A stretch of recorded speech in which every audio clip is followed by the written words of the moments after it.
Today, we're talking about outsourcing and the value of outsourcing for small business owners.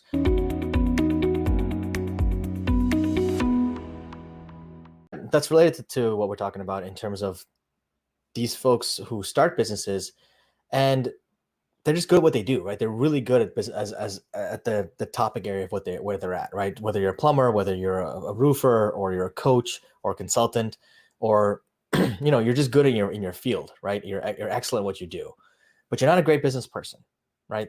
Think about those kind of people in your life who or maybe it's you who feels that way. You're excellent at what you do. You're great at you're great at what you do, but you're just not great at the business part of things. Does that make you a bad a bad plumber, a bad roofer, a bad coach? No, not necessarily. It means you're just not good at the business part of things, right? And that's a category a lot of people fall into. So if that's the case, then how do you account for that? How do you figure that out as a small business owner, as an entrepreneur? How do you account for that? Well, you outsource. Now, this can sound really expensive, right? It can sound like, oh my God, I don't want to spend money. I don't want to waste money. As an entrepreneur, I got to conserve, right? I got to save as much money as possible and not spend, right? So as an entrepreneur, it's important to know how to save and how to understand what you want to do with investing money versus spending money, right? So what's the difference? Well, spending money is like, I'm going to buy a car that I think is awesome, that I really, love to drive. I want to enjoy driving my car. I want to really, show off that car. Now that could still be an expenditure. It could still be, you have to get from point A to point B, and there's nothing wrong with spending money that way. But as an entrepreneur, you look at that differently. Okay, what's a car that I can use that I can now take that and expense that car, right? That can be a business expense if I use it as a business expense. If I use it to go to see clients or drive from site to site, right? That's now a business expense because I'm using it for that purpose. That's an expenditure. That's an investment in that situation, right? Now it's also a depreciating asset, different conversation.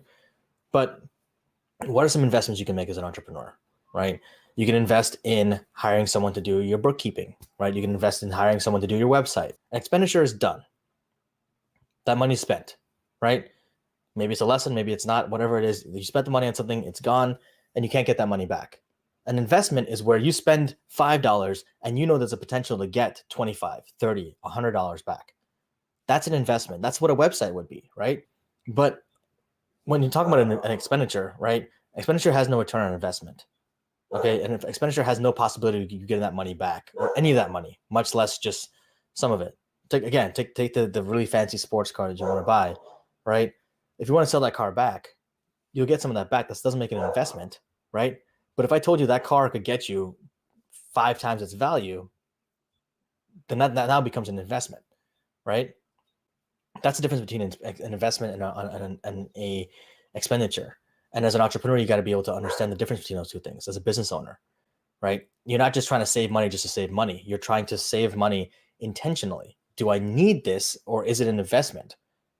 So to make that mindset shift, it's a really big deal. It's tough sometimes. It can be really tough to shift from the mindset of an employee making purchases and spending money versus a business owner having expenditures over here, but also being able to invest their money, making smart investments. And it doesn't mean that you're just buying stock market or buying real estate. Investments can be in services, can be in other things as well, things that you build for your business. This mic was an investment, for example, right?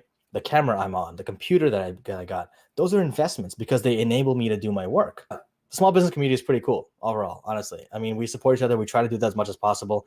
And if you get a good group of people you know and trust who have the abundance mentality, who have the like-minded mindset that you do, and that have the growth mindset that will help you and want to grow with you and help you grow, those are people that you want to hold on to, right? Even if you're not in the same industry, even if it doesn't make sense to actually do business with them otherwise, like if you're not natural referral partners, who cares? They're good people. You guys can still bounce ideas off of each other, right? It also helps to have a different perspective sometimes.